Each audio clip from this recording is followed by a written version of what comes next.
नमस्कार मित्रों, मनोविज्ञान की कक्षा में आपका एक बार पुनः स्वागत है। जैसा कि आपको पता है कि हम मनोविज्ञान से संबंधित जानकारी में हम अपनी किशोरावस्था को पढ़ रहे थे। अरस्तु स्वस्थ शरीर में ही स्वस्थ मस्तिष्क का निवास करता है।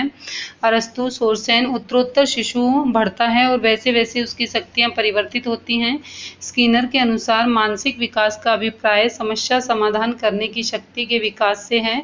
शैशवावस्था में मानसिक विकास जन्म से पहले सप्ताह तक बालक छींकना, हाथ पैर हिलाना और जोर की आवाज सुनकर चौंकने जैसी प्रतिक्रिया करता है। दूसरे से 8वें सप्ताह तक शिशु चमकीले वस्तुओं को देखकर आकर्षित होता है तथा हाथ में दी जाने वाली वस्तु को पकड़ने की चेष्टा करता है तथा आवाज पर सिर घुमाता है। ठीक है, अब नेक्स्ट देखिए, नेक्स्ट में क्या है। चौथे माह से 8वें माह तक शिशु खोए हुए खिलौनों को खोजता है तथा आवाज का अनुकरण करता है तथा दूसरे बच्चों के साथ खेलने में आनंद लेता है। 10वें माह से तीसरे वर्ष तक क्या करता है बच्चा, देखो, खिलौने छीनने का विरोध करता है तथा शिशु 2 शब्दों के वाक्यों का प्रयोग करता है, लंबी व सीधी रेखा खींचने का प्रयास करता है। चौथे और 5वें वर्ष तक शिशु मात्रात्मक अंतर को जान लेता है तथा अपना नाम लिखने लगता है तथा संयुक्त व जटिल वाक्यों को दोहराने लगता है। बाल्यावस्था में मानसिक विकास क्या है? क्रो और क्रो के अनुसार जब बालक 6 वर्ष का होता है तब उसकी मानसिक योग्यताओं का विकास चरम सीमा पर होता है। बाल्यावस्था में रुचि, जिज्ञासा, निर्णय, चिंतन, स्मरण, समस्या समाधान के गुणों का विकास होता है। बाल्यावस्था में बालक का चिंतन और तर्क आत्म केंद्रित न होकर के बाह्य केंद्रित होने लगता है। बाल्यावस्था में बालक दूसरों में रुचि व जिज्ञासा दिखाने लगते हैं।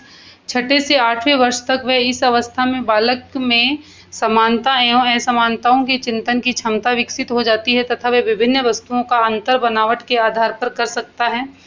यह साधारण समस्याओं का हल खोज सकता है। 9वें तथा 12वें वर्ष तक बालक को दिन, समय, तारीख, वर्ष और सिक्कों का ज्ञान हो जाता है तथा वह किसी देखी हुई वस्तु की लगभग 60% बातें स्मरण कर सकता है। इस अवस्था में बालक पशु, पक्षी, कलपुर्जों का निरीक्षण करने का प्रयास करता है, कठिन शब्दों की व्याख्या करता है। किशोरावस्था में मानसिक विकास वुडवर्थ के अनुसार मानसिक विकास 15 से 20 वर्ष की आयु में चरम सीमा पर हो जाता है ना, चरम सीमा पर होता है और किशोरावस्था में मानसिक विकास की तीव्र गति से होता है और अपनी उच्चतम सीमा को प्राप्त कर लेता है। किशोरावस्था में बुद्धि का विकास लगभग पूर्ण हो जाता है तथा यह विकास हार्मन के अनुसार 15 वर्ष में तथा जोन्स और को नेराट के अनुसार 16 वर्ष में तथा स्पेयरमैन के अनुसार 14 से 16 वर्ष के मध्य में होता है तथा 18 से 19 वर्ष की आयु तक किशोर में स्मरण शक्ति का लगभग पूर्ण विकास हो जाता है। इसके कारण वह बौद्धिक कार्यों में रुचि दिखाता है तथा स्ट्रंग के अनुसार माता पिता की शिक्षा बच्चों की मानसिक योग्यता से निश्चित रूप से संबंधित है। अरस्तु का मत है कि शिक्षा मनुष्य की शक्ति का विशेष रूप है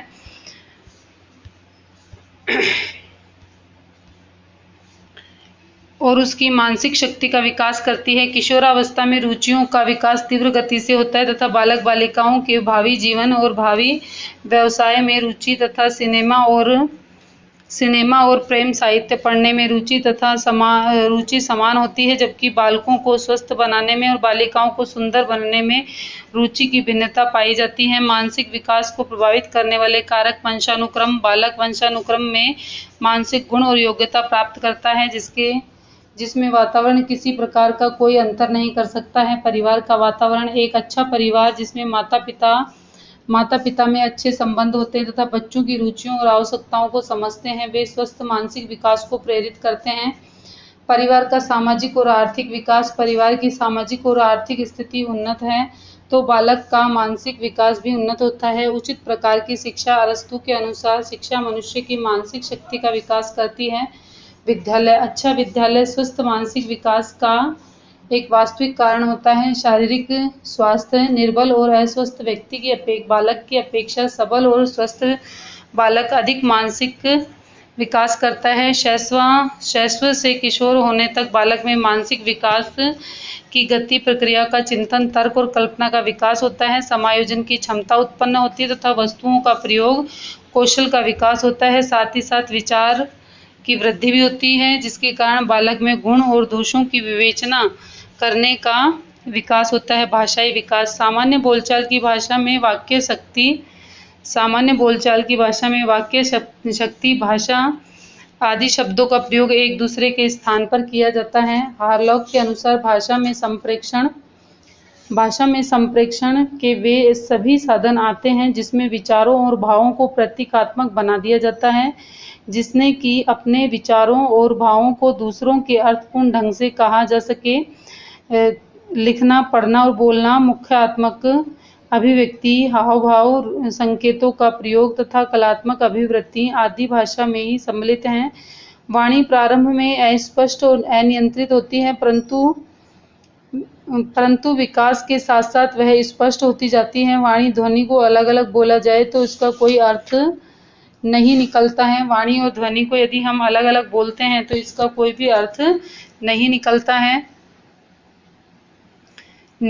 यदि इस वाणी और ध्वनि को विशेष क्रम में संयुक्त करके उच्चारण किया जाए तो वाणी ध्वनियाँ अर्थपूर्ण हो जाती हैं। जैसे CAT कैट अक्षर यदि ध्वनियाँ अलग अलग निकलती हैं तो कोई अर्थ नहीं है, यदि एक साथ कर दिया जाए तो वो क्या होती है, अर्थपूर्ण वाणी शब्द बन जाता है। वाणी का महत्व, सामाजिक संबंधों में वाणी का महत्व। भाषा का वाणी के माध्यम द्वारा बालक अपनी बात दूसरों से कह सकता है तथा वह दूसरों की बात समझ भी सकता है। अपनी वाणी के माध्यम से बालक क्या कर सकता है, अपनी बात दूसरों को कह सकता है और दूसरों की बात को वह समझ सकता है।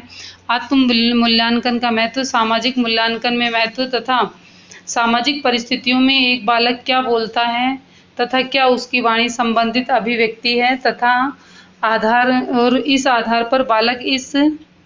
इस आधार पर इस बालक का मूल्यांकन समाज के अन्य व्यक्ति करते हैं तथा शैक्षिक उपलब्धि में महत्व। अध्यापनों में देखा गया है कि जिन बच्चों की शैक्षिक उपलब्धि सामान्य से कम होती है, बहुधा उसकी वाणी, उसका लेखन सामान्य से कम या हीन होता है।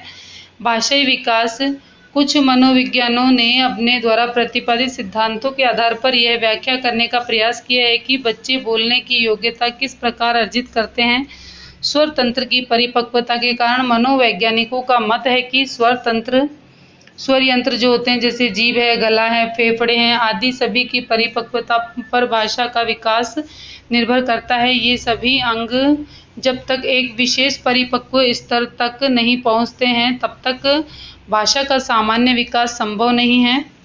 अनुबंधन, अधिगम सिद्धांतवादियों ने बालक में भाषा के विकास को उद्दीपक अनुक्रिया के बीच में स्थापित सहचर्य के आधार पर समझाया है। इन सिद्धवादियों ने पुरस्कार और पुनर्बलन के नियमों के आधार पर भी भाषा के विकास को समझाया है। कोमास्की व मनोभाषिक सिद्धांत का प्रतिपादन कोमास्की ने किया। कोमास्की के अनुसार प्रत्येक बालक में जन्म प्रवृत्ति बचपन से ही होती है तथा भाषा अर्जन तंत्र कहलाता है। सामाजिक अधिगम सिद्धांत, इस सिद्धांत के प्रतिपादक बंडूरा हैं तथा इस सिद्धांत के समर्थकों के अनुसार बालक भाषा में जो कुछ भी लिखता है, सीखता है, वह मॉडल और व्यवहार के निरीक्षण और अनुकरण को प्रभावित करता है। देखिए आगे,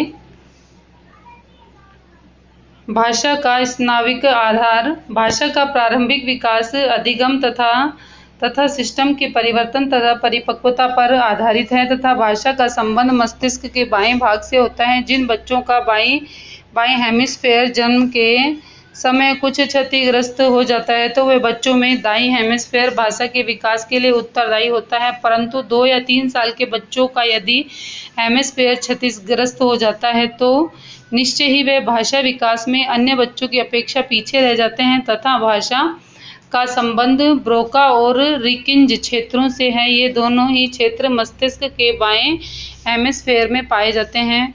भाषा विकास की अवस्थाएं, लेत्रे वर्ग के अध्ययन पर आधारित भाषा विकास संबंधी विवरण। औसत आयु क्या है, जन्म के 12 सप्ताह से जन्म क्रंदन, 12 सप्ताह कुड़ंग तथा बलबलाना, 16 सप्ताह वाणी ध्वनियों में अंतर समझना, वाणी ध्वनि के प्रति अनुक्रिया, 20वें सप्ताह में स्वर तथा व्यंजन ध्वनियाँ निकालना, 6 महीने में उक शब्द जैसे माँ, पा, बा, दी बलबलाना तथा 8वें महीने में मामा, पापा, दादा, बाबा आदि बोलना। 12वें महीने में कुछ शब्दों के प्रतीकों के रूप में समझना। 18वें महीने में लगभग 50 शब्द बोलना, जिसमें कुछ शब्द संयुक्त करके बोलना और अभी भी बलबलाना। और 24 महीने में लगभग 50 शब्दों का भंडार, जिसमें संज्ञा शब्द तथा 2 अन्य शब्दों के वाक्य भी होते हैं। 30 महीने में शब्द भंडार की अपेक्षाकृत तीव्र गति से वृद्धि होती है। और 36 महीने में लगभग 1000 शब्दों का शब्द भंडार, जिसमें अधिकांश शब्द दूसरे लोग भी समझ लेते हैं। वास्तविक भाषा के पूर्व की अभिव्यक्तियां। क्रंदन के अनुसार शिशु के जन्म से ही क्रंदन प्रारंभ होता है, जो कि उसकी भाषा का प्रारंभिक रूप है। लगभग 2 माह के बालकों में रोने का मुख्य कारण भूख है और लगभग 3 माह का बालक समझने लगता है कि रोना संभावित ध्यान का आकर्षण होता है।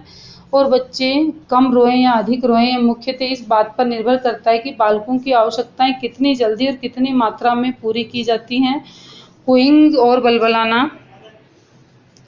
आयु के बढ़ने के साथ साथ बच्चे क्रंदन तथा कुछ समय पश्चात कूइंग और बलबलाने में परिवर्तित हो जाता है। छींकते समय, जमाई लेते समय, खांसते समय बालक विस्फोटक ध्वनियां निकालता है तथा ये ध्वनियां जो हैं वो अति तीव्र होती हैं।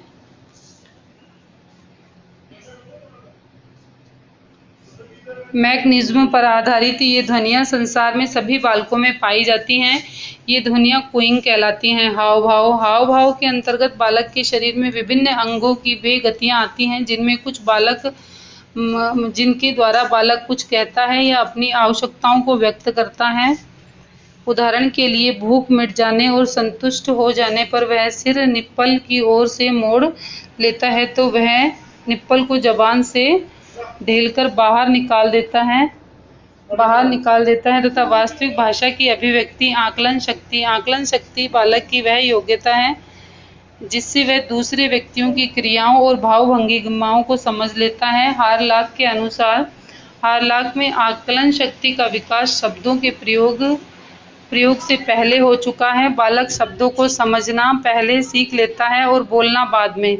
यह जितने शब्द बोल लेता है उससे कहीं अधिक शब्दों को वह समझता है। उच्चारण। बालक लगभग 1 वर्ष की आयु से दूसरे व्यक्तियों के द्वारा बोले गए सरल शब्दों का अनुकरण कर उच्चारण करने लगता है।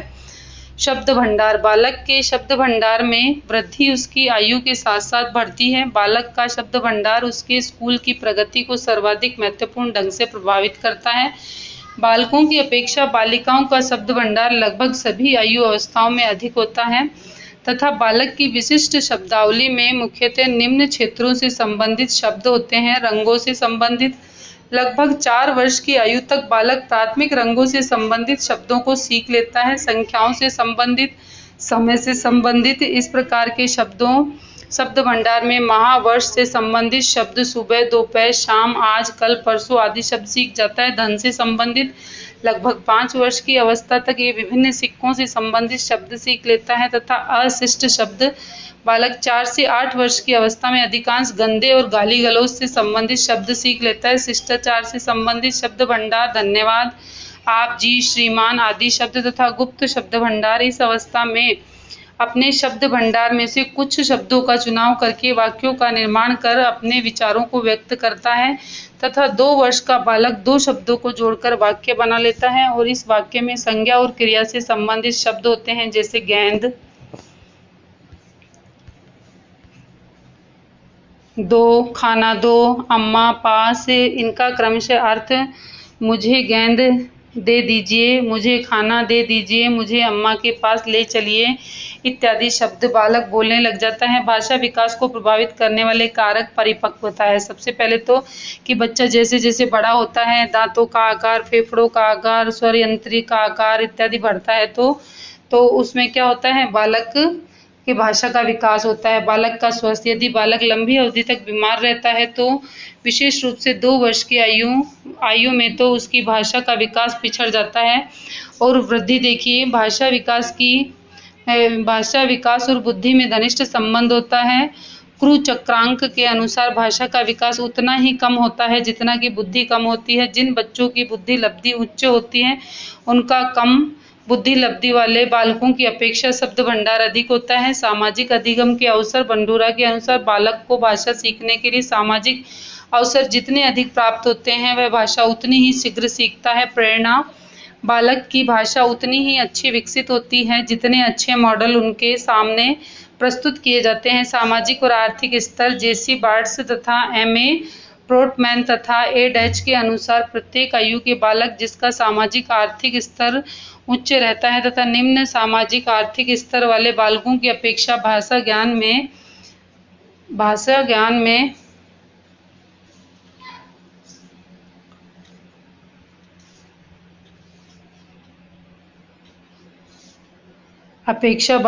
में अधिक होता है। यौन, लड़के लड़कियों की अपेक्षा अधिक बोलना सीखती हैं। पारस्परिक संबंध, भाषा के विकास में माँ का प्रभाव सर्वाधिक पड़ता है तथा परिवार का आकार जब छोटा होता है तब माता पिता बच्चों की ओर अधिक ध्यान देते हैं। फलस्वरूप भाषा का विकास शीघ्र होता है। व्यक्तित्व विशेषताएं, जो बच्चे उत्साही होते हैं उसमें भाषा शीघ्र विकसित होती है।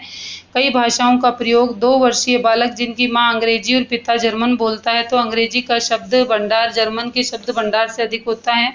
वाणी दोष, लगभग 4 वर्ष की अवस्था में जब सभी बच्चों में कुछ न कुछ मात्रा में वाणी दोष पाए जाते हैं तो बच्चों में पाए जाने वाले वाणी दोष सार्वभौमिक होते हैं।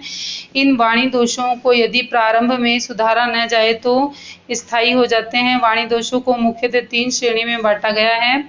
पहला है शब्द अर्थ संबंधी दोष। प्रत्येक भाषा के कुछ न कुछ ऐसे शब्द होते हैं जिनकी ध्वनि लगभग समान निकलती है परंतु उनके अर्थ भिन्न भिन्न होते हैं। तो इससे आगे जो भी